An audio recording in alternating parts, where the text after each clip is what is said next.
Microsoft/Sony, US defeat may force PlayStation into a costly retreat.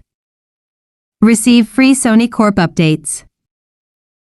We'll send you a MyFT Daily Digest email rounding up the latest Sony Corp news every morning.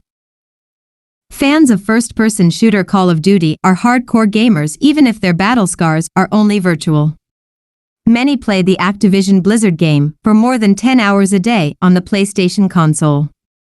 Heavy in-game spending by about 100 million active players in 2022 has made the soldiering blockbuster one of the most profitable games in history.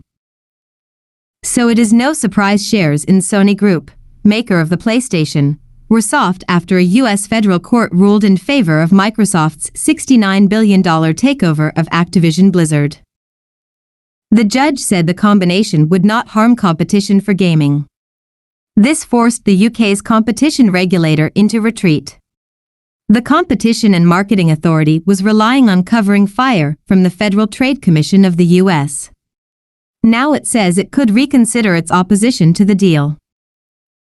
Sony's alarm is understandable given the sheer sales and user loyalty the game generates. Call of Duty players are estimated to have spent an average of $16 billion a year in the 3 years to 2021. To make the takeover process go smoothly, Microsoft signed a binding 10-year contract to bring the Call of Duty franchise and other Xbox titles to Nintendo's consoles earlier this year. For many gamers, Call of Duty is the only reason to buy a PlayStation. An estimated 1 million owners of the console use it solely to play the game. If Microsoft makes Call of Duty free on its Xbox Game Pass service, Sony would inevitably lose console sales. Nintendo's Switch and Microsoft's Xbox consoles are the PlayStation's main competitors to Sony's gaming business. Sony shares are down more than a tenth in the past month.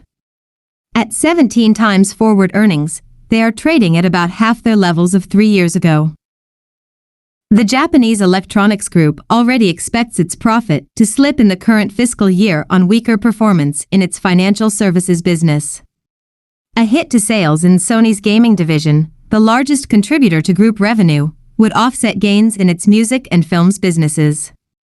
The profits outlook would weaken further.